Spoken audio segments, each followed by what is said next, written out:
সুপ্রিয় শিক্ষার্থীবৃন্দ, তোমাদের সবাইকে শুভেচ্ছা জানাচ্ছি আজকের অনলাইন ক্লাসে।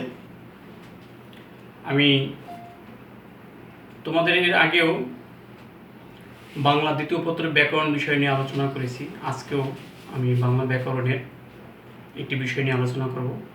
সেটি হচ্ছে বাংলা শব্দ গঠনের যে কতগুলো উপায় আছে বা কতগুলো পদ্ধতি আছে, তার মধ্যে একটি হলো সমাস। সমাস শব্দের অর্থ হলো সংক্ষেপ, মিলন বা একাধিক পদকে এক পদে পরিণত করা। বাক্যে শব্দ সংক্ষেপ করার জন্য সমাসের প্রয়োজনীয়তা অনস্বীকার্য। সমাস এমন একটি শব্দ যার মাধ্যমে বাংলা ব্যাকরণে ভাষাকে সুন্দর, সাবলীল, শ্রুতিমাধুর্য, গাম্ভীর্য ও আকর্ষণীয় করে তোলে। সমাস বহু পদকে এক পদে মিলিত করে বা পরিণত করে, কিন্তু এই বহু পদ বা বহু যে শব্দগুলো থাকে তার সাথে আরেকটি শব্দের অর্থগত বৈশিষ্ট্য বা মিল থাকতে হয়। বহু পদ এক পদ হলেই সেটাকে সমাস বলা যাবে না, যদি না তাদের মধ্যে অর্থগত মিল না থাকে। তাই সমাস হলো কতগুলো শব্দ বা পদের অর্থগত বৈশিষ্ট্য সমুন্নত রেখে বা অভিন্ন কতগুলো সমর্থক শব্দ যেগুলো বহু পদকে এক পদে বা সংক্ষেপে বাক্যে উপস্থাপন করে, বাক্যকে সাবলীল করার জন্য। সমাস উপভাষা ক্ষেত্রেও প্রযোজ্য হয়ে থাকে। তাই আমি তোমাদেরকে বলবো, তাহলে সমাসের সংজ্ঞাটা কি। সমাস হচ্ছে শব্দের অর্থগত অভিন্নতা রক্ষার্থে দুই বা ততোধিক পদ এক পদে মিলিত বা এক পদে একত্রিত হওয়া কি সমাস বলে। ডক্টর সুনীতি কুমার বাংলা ব্যাকরণের যে একটি সংজ্ঞা দিয়েছেন, সেখানে তিনি বলেছেন যে একাধিক শব্দ তাদের মধ্যে যদি শব্দের অর্থগত মিল রেখে বহু পদের শব্দকে এক পদে জুড়িয়ে নেওয়া কি সমাস বলে। ভাষাবিজ্ঞানী ডক্টর মোহাম্মদ শহীদুল্লাহ বলেছেন যে অর্থগত ঐতিহ্য বা অর্থের একটি শব্দের সাথে আরেকটি শব্দের, একটি পদের সাথে আরেকটি পদের মিল রেখে বহু পদকে এক পদে পরিণত করা হচ্ছে সমাস। সুতরাং এই সমাসকে আমরা শেখার আগে আমাদের কতগুলো বিষয় শিখতে হবে বা বুঝতে হবে আসলে যে সমাস কি। যেমন আমি যদি বলি যিনি মৌলবী তিনি সাহেব, মৌলবী সাহেব, আমি একটি বাক্য লিখি।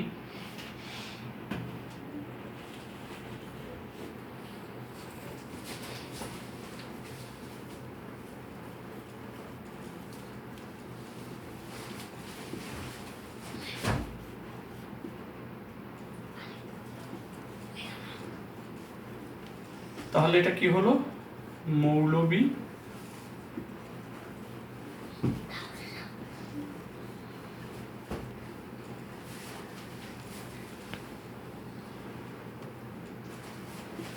সাহেব।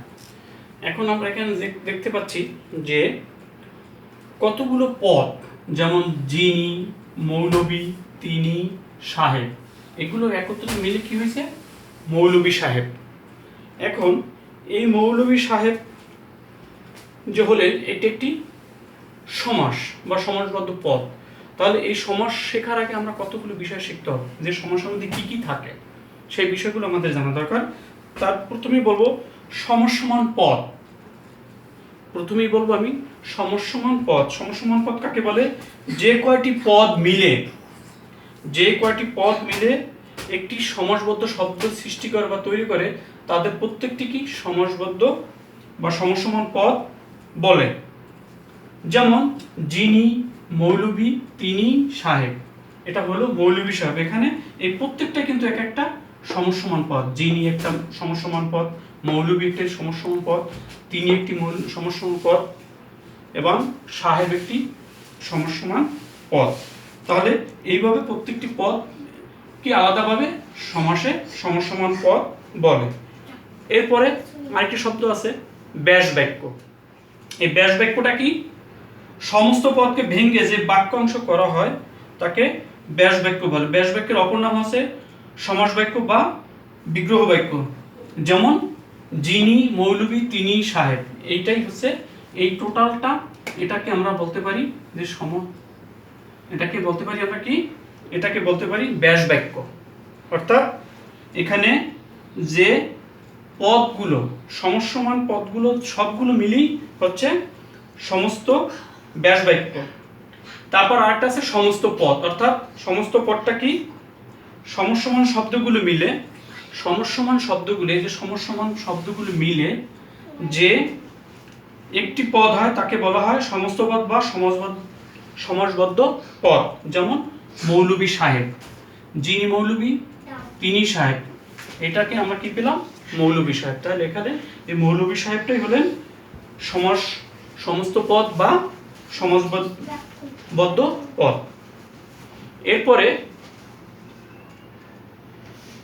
এরপরে আরেকটি বিষয় আছে পূর্বপদ এবং পরপদ। পূর্বপদ এবং পরপদ। সমাসবদ্ধ পদের প্রথম দিকে বলা হয় পূর্বপদ। যেমন এখানে আমি যদি দেখাই যে যিনি, এই যিনি দিয়ে শুরু করলাম, যিনি মৌলভী, তিনি সাহেব, তাহলে যিনি হলেন পূর্বপদ, এই যিনি হলেন পূর্বপদ। এবং পরপদ কোনটা, সমাসবদ্ধ পদের শেষটিকে বলা হয় পরপদ বা উত্তরপদ, সেটা হচ্ছে এই সাহেব। সাহেব হচ্ছেন পরপদ বা উত্তরপদ। সুতরাং একটি সমাসবদ্ধ শব্দকে আমরা যদি ব্যাখ্যা বিশ্লেষণ করি বা ভাঙি, তাহলে আমরা তার মধ্যে অনেক কিছু পাই।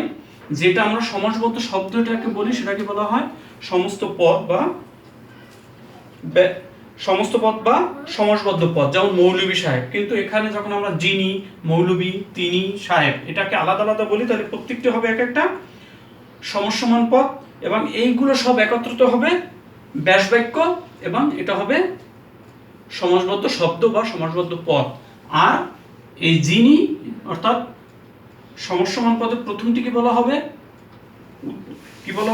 পূর্বপদ এবং এই সাহেব বা শেষটিকে বলা হবে পরপদ বা উত্তরপদ। সুতরাং এই জিনিসগুলো সমাস নির্ণয় করতে হলে আমাদের জানতে হবে, আগে বুঝতে হবে, তারপর আমরা সমাস নির্ণয় করতে পারবো। এরপরে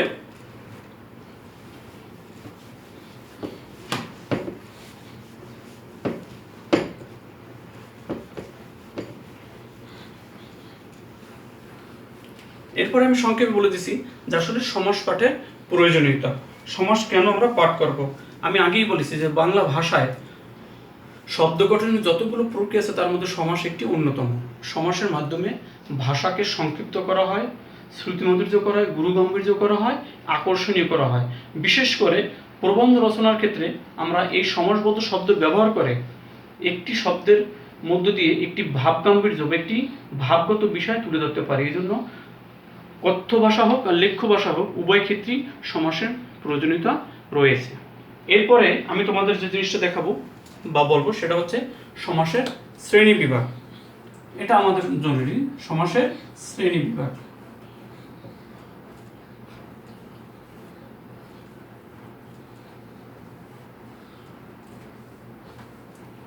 শ্রেণী বিভাগ আমরা জানি সবাই যে সমাসকে মূলত 6টি ভাগে ভাগ করা হয়েছে। এক নম্বরে কি, এক নম্বরে যদি আমি লিখি যেমন দ্বন্দ্ব, দ্বন্দ্ব সমাস। 2 নম্বরে দ্বিগু সমাস।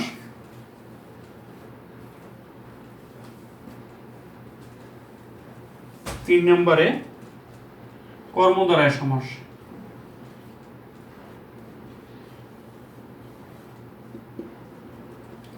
4 নম্বরে বহুব্রীহি সমাস।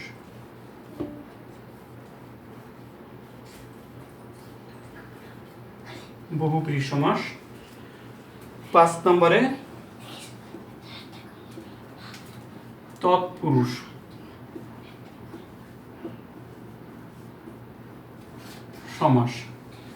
6 নম্বরে অব্যয়ীভাব। 7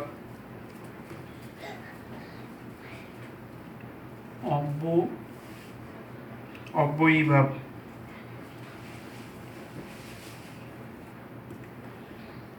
এই 6টি সমাস: দ্বন্দ্ব সমাস, দ্বিগু সমাস, কর্মধারয় সমাস, বহুব্রীহি সমাস, তৎপুরুষ সমাস, অব্যয়ীভাব সমাস।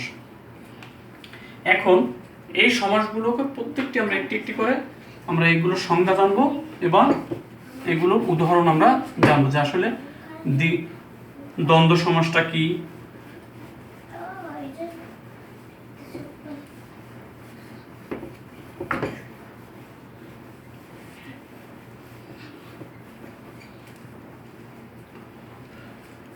তো 1 নম্বরে যেটা এখন জানবো সেটা প্রথমে আমি তোমাদেরকে বলে দিচ্ছি যে দ্বন্দ্ব।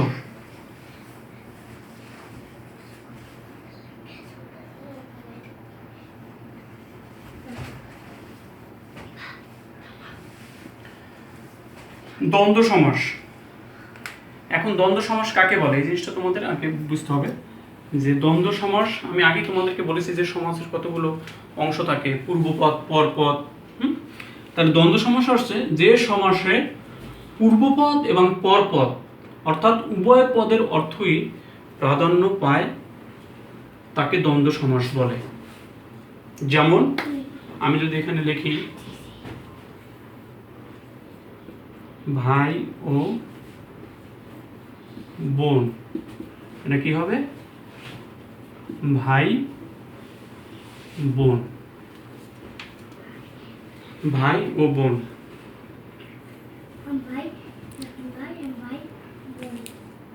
ভালো ও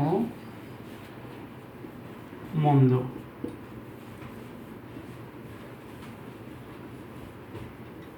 ভালো মন্দ।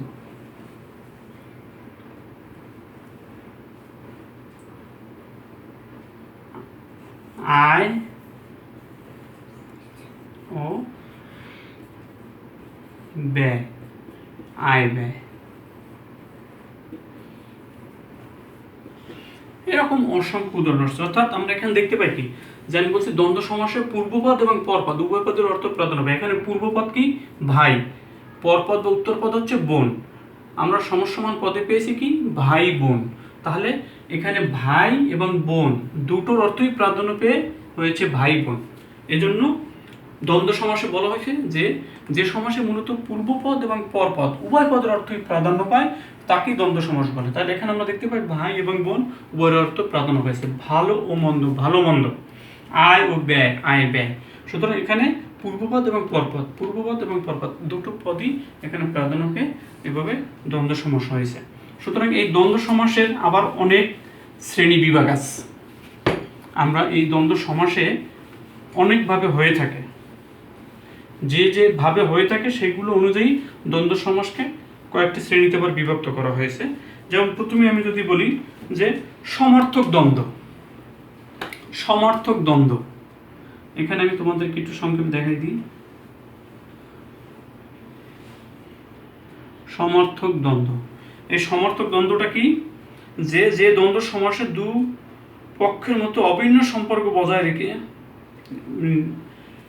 সমার্থক দ্বন্দ্বটা হচ্ছে যে এক জাতীয় বস্তু বা এক জাতীয় কাজ বা এক জাতীয় শব্দ সংযোগে যে দ্বন্দ্ব সমাস হবে সেটাকে সমার্থক শব্দ বলে। যেমন এটার একটা উদাহরণ যদি আমি দিই, সমার্থক মানে একই রকম হাট ও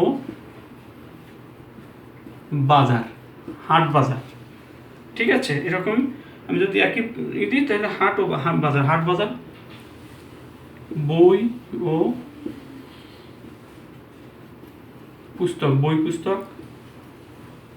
খাতা ও কলম, খাতা কলম। চিঠি ও পত্র, চিঠি পত্র।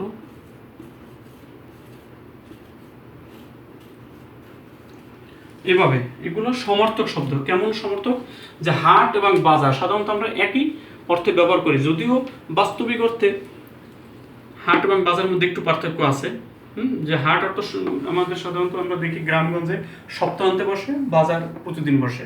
এরকম বই ও পুস্তক সমার্থক শব্দ। খাতা ও কলম, চিঠি ও পত্র, এরকমের সমার্থক জাতীয় শব্দ যখন মিলে একটি দ্বন্দ্ব সমাস হয় তখন সেটাকে বলা হয় সমার্থক দ্বন্দ্ব।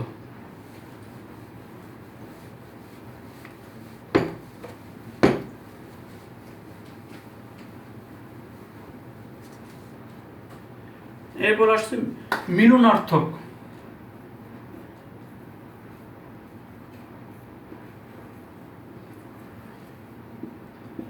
মিলনার্থক দ্বন্দ্ব।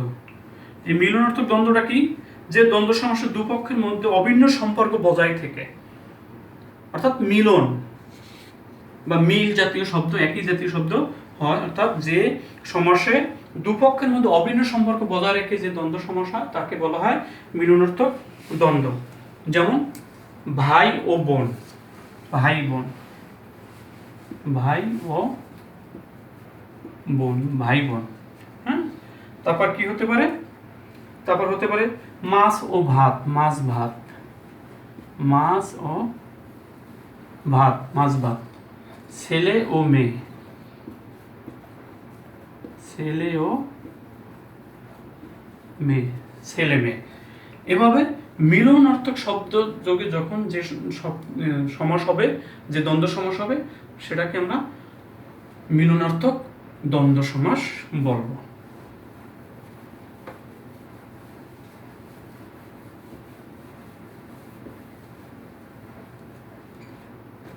এরপর একটা আছে বিরোধার্থক।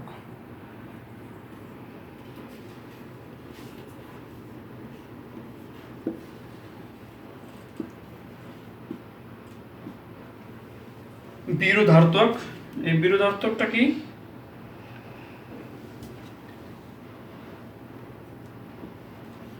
বিরোধার্থকটা কি?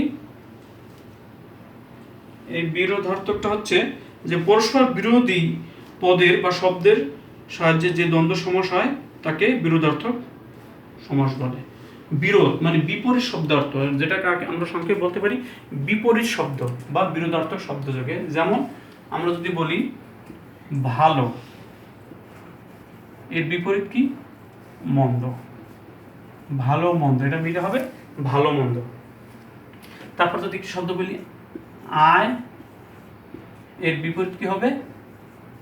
ব্যয়, আয় ও ব্যয়, আয় ব্যয়। হ্যাঁ, তাহলে এইভাবে বিপরীত শব্দগুলো যখন আসে তখন এবার বিপরীতার্থক হয়। তারপর আমরা যদি বলি ন্যায়, ন্যায়ের বিপরীত শব্দ ন্যায় ও অন্যায়। এরকম বিপরীত শব্দ যখন মিলে দ্বন্দ্ব সমাস হয় তখন আমরা তাদেরকে বিরোধার্থক দ্বন্দ্ব বলি। যেমন ভালো ও মন্দ, আয় ও ব্যয়, ন্যায় ও অন্যায়। তাহলে ভালো মন্দ, ভালো মন্দ, আয় ও ব্যয়, আয় ব্যয়, ন্যায় অন্যায়, ন্যায় অন্যায়। এভাবে প্রত্যেকটা শব্দই কিন্তু বিপরীত। ন্যায়ের বিপরীত অন্যায়, আয়ের বিপরীত ব্যয়, ভালোর বিপরীত মন্দ। এভাবে বিপরীত শব্দ মিলে যখন সমস্যা হয়, দ্বন্দ্ব সমস্যা, তখন তাদেরকে বলা হয় বিরোধার্থক দ্বন্দ্ব।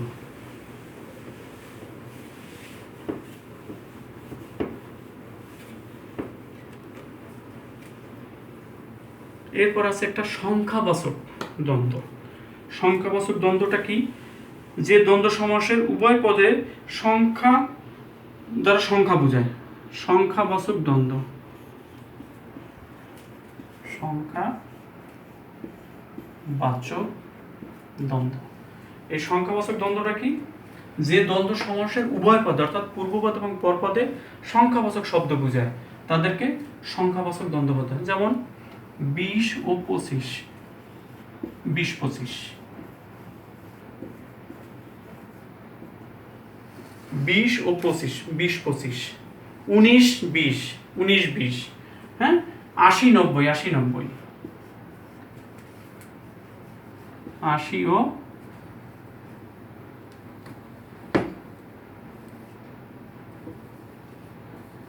90, 80-90, 9 ও 6, কি হয়? 9-6। এভাবে পূর্বপদ এবং পরপদ উভয় পদের সংখ্যাবাচক শব্দ থাকলে বা পদ থাকলে তখন তাদেরকে সংখ্যাবাচক দ্বন্দ্ব বলে। যেমন 9 একটা সংখ্যা, 6 একটা সংখ্যা, 20 একটা সংখ্যা, 25 একটা সংখ্যা, 80-90 সবগুলি সংখ্যা, অর্থাৎ পূর্বপদ এবং পরপদে উভয় পদেই সংখ্যাবাচক শব্দ থাকে, তাহলে এগুলোকে বলা হয় সংখ্যাবাচক দ্বন্দ্ব।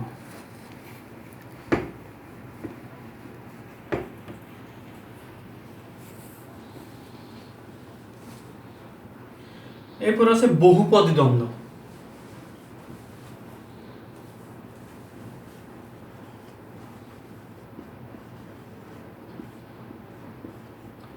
বহুপদী দ্বন্দ্ব। বহুপদী দ্বন্দ্বটা কি, আমি সংক্ষেপে লিখি বহুপদী। অর্থাৎ বহুপদী দ্বন্দ্বটা কি হচ্ছে, যে দ্বন্দ্ব সমাসে বহুপদ মিলে একটি পদ গঠিত হয় বা একটি সমাস শব্দ গঠিত হয়, তাদেরকে বহুপদী সমাস বলে। যেমন আমি যদি বলি আমি, তুমি ও সে,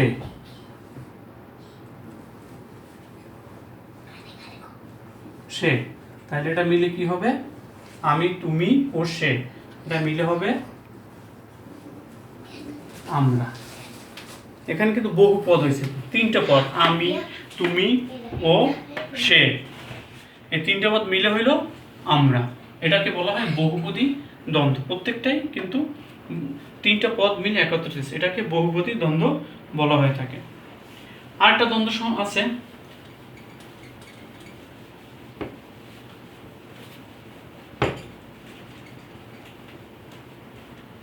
অলুক দ্বন্দ্ব।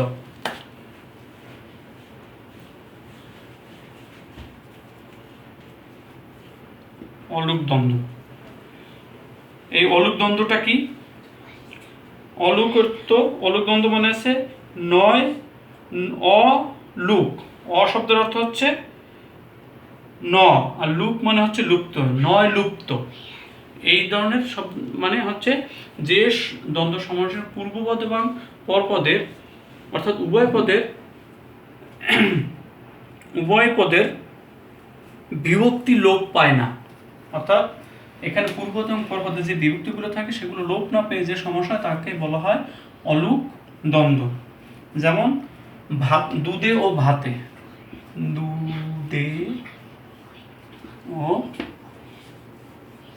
ভাতে হবে দুধে ভাতে, এখানে দুধ এ বিভক্তি আছে, কিন্তু ভাত এখানে এ বিভক্তি আছে, এই বিভক্তিটা কিন্তু লোপ পায়নি। সমস্যমান পদেও যে হয়েছে কি, দুধে ভাতে।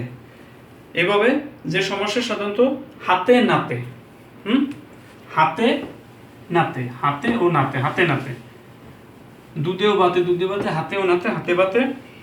এভাবে পথে ঘাটে, পথে ও ঘাটে, পথে, কোলে ও পিঠে, কোলে পিঠে, কোলে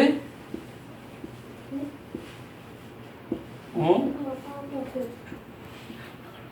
পিঠে, কোলে পিঠে, কোলে ও পিঠে, কোলে পিঠে। এখানে এই বিভক্তি, এখানেও এই বিভক্তি আছে। এই বিভক্তিগুলো যখন লোপ না পায় তখন তাদেরকে বলা হয় অলুক দ্বন্দ্ব।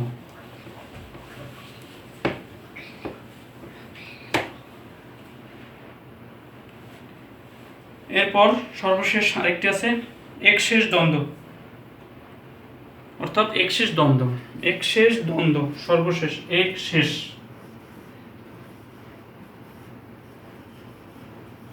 একশেষ দ্বন্দ্ব, একশেষ দ্বন্দ্বটা কি, একশেষ দ্বন্দ্বটা হচ্ছে যে দ্বন্দ্ব সমস্যার পূর্বপদ এবং পরপদ মিলে একটি নতুন শব্দ গঠন করে। যেমন এতক্ষণ আমরা বলে আসছি পূর্বপদ এবং পরপদ দুইটাই থাকে, যেমন ভাই ও বোন, ভাই বোন, দুধেও বাদে, দুধে বাদে। কিন্তু এখানে পূর্বপদ এবং পরপদ কোনোটাকেই না বুঝে একটা নতুন শব্দ হবে। যেমন আমি যদি বলি একশেষ দ্বন্দ্বের উদাহরণ,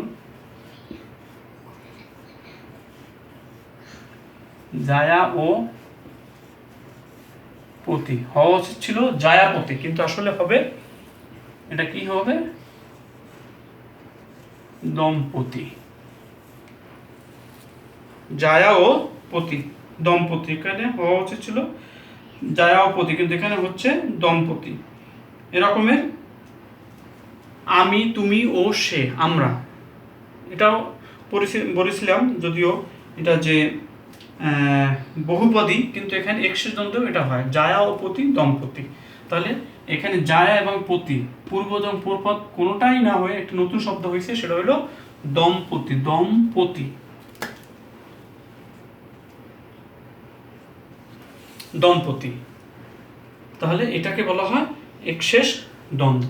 তাহলে এই হলো দ্বন্দ্ব সমাসের বিভিন্ন শ্রেণী বিভাগ। অর্থাৎ সমাসের 6টা সমাসের একটা হলো দ্বন্দ্ব সমাস, সেই দ্বন্দ্বের আমার অনেকগুলো শাখা বা শ্রেণী, সেগুলো আমি তোমাদেরকে বললাম। এরপরে আমি দ্বিতীয় যে সমাসটা সেটাকে নিয়ে আলোচনা করব। সেই দ্বিতীয় সমাসটার নাম কি ছিল? দ্বিগু সমাস। দ্বিগু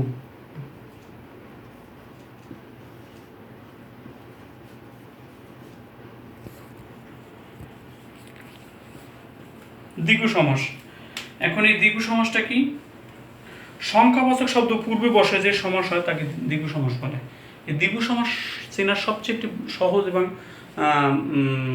উপায় হচ্ছে সেটা হলো এটার সাথে একটি সংখ্যাবাচক শব্দ থাকবে, যেমন ত্রিফলা, ত্রিরত্ন, চৌরাস্তা, ত্রিভুজ, এই রকমের যে কোনো সংখ্যাবাচক একটি শব্দ থাকবে। তাহলে সংখ্যাবাচক শব্দ পূর্বে বসে যে সমাস হয় তাদেরকে আমরা দ্বিগু সমাস বলি। সংখ্যাবাচক শব্দ পূর্বে বসে যে সমাস হয় তাকে আমরা দ্বিগু সমাস বলি। যেমন একটি উদাহরণ হিসেবে যদি দিই, ত্রিফলের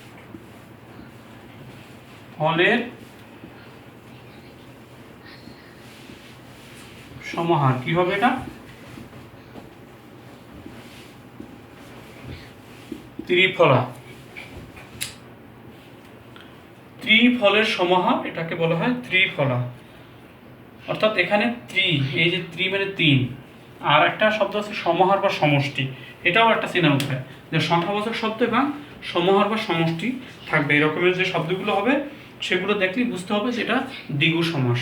তাহলে সংখ্যাবাচক শব্দ সাহায্যে যে সমাস গঠিত হয় তাদেরকে আমরা দ্বিগু সমাস বলি। এই দ্বিগু সমাসটা চিনতে হবে তোমাদেরকে। দেখবা পঞ্চবটের সমাহার পঞ্চবটি, হ্যাঁ, এভাবে অনেক রকম উদাহরণ আছে। তোমরা দেখো বইতে, তোমাদের গ্রামার বই খুলে দেখবে, অনেক রকম উদাহরণ আছে। সপ্তাহের সমাহার সপ্তাহার, নবরত্নের সমাহার নবহার, হ্যাঁ, শত অব্দের সমাহার শতাব্দী।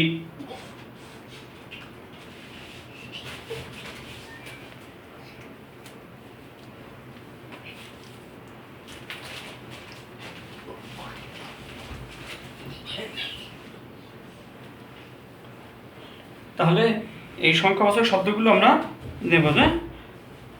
তাহলে সংখ্যাবাচক শব্দের সাহায্যে যেগুলো শব্দ যে সমাস হবে সেটাকে আমরা দ্বিগু সমাস বলি।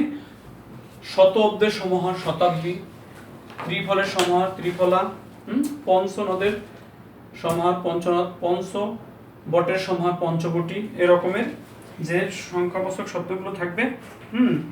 3 তারের সমাহার কি বলবে এটাকে? সেতার। এভাবে যে চৌরাস্তার সমাহার বা চৌরাস্তার সমাহার চৌরাস্তা, এভাবে সংখ্যাবাচক শব্দের সাহায্যে দ্বিগু সমাস নির্ণয় করা যায়। এটা খুবই সহজ এবং খুব ছোট একটি সমাস। তোমরা একটু দেখো। এবার 3 নম্বরে আমি যেটা বলতে চেয়েছি সেটা হলো মূলত কর্মধারায় সমাস।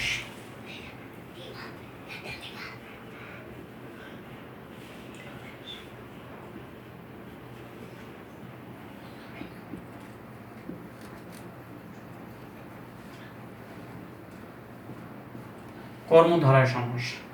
এই কর্মধারায় সমাসটা কি?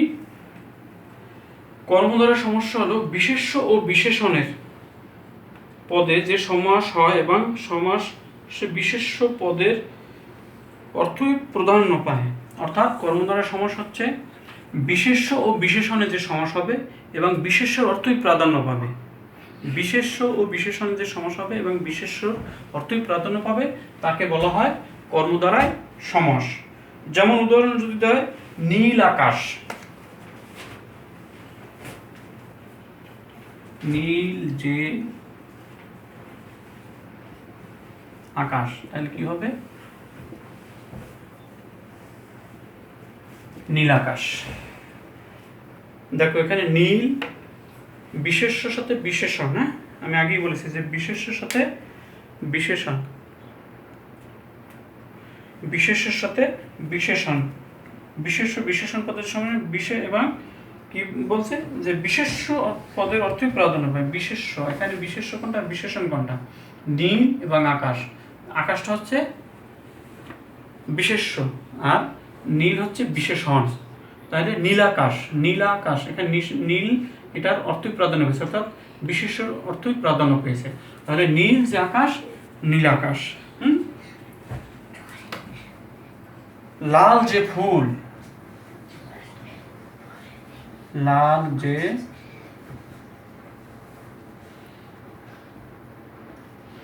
ফুল সমান সমান কি হবে? লাল ফুল। লাল যে ফুল, লাল ফুল। এখানে লাল হচ্ছে বিশেষণ এবং ফুল হচ্ছে বিশেষ্য। তাহলে এখানে লালটার প্রাধান্য পেয়েছে, সুতরাং এখানে বিশেষণে যে আমি আগেই বলেছি, আবার বলি, যে বিশেষণে যে সমাস হয় তাকে কর্মদ্বারায় সমাস বলে। এই কর্মদ্বারায় সমাস মূলত আমরা তিন ভাবে পেয়ে থাকি। একটা হচ্ছে বিশেষ্যের সাথে বিশেষণে, বিশেষ্য এবং বিশেষ্য মিলে, বিশেষণ এবং বিশেষণ মিলে। আবার খেয়াল করো, কর্মদ্বারায় সমাস তিন রকম হয়। একটা হচ্ছে বিশেষণের সঙ্গে বিশেষ্য, অর্থাৎ বিশেষ্য বা বিশেষণ। আমি একটু লিখে দেখাই তোমাদের।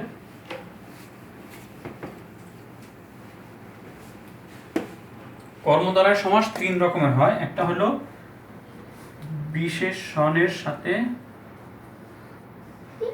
বিশেষণ যোগ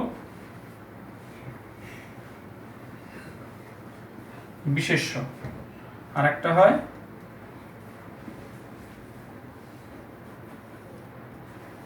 বিশেষণ যোগ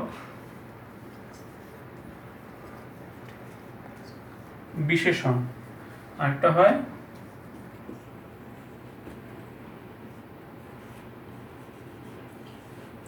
বিশেষ্য যোগ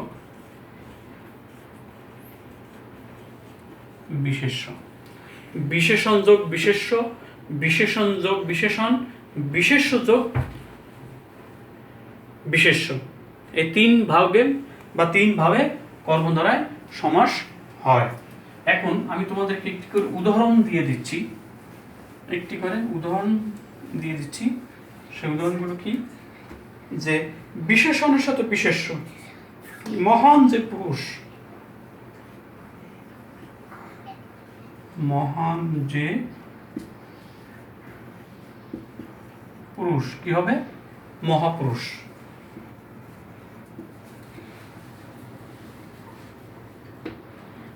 মহাপুরুষ, মহান যে পুরুষ, এটা কি বলছি?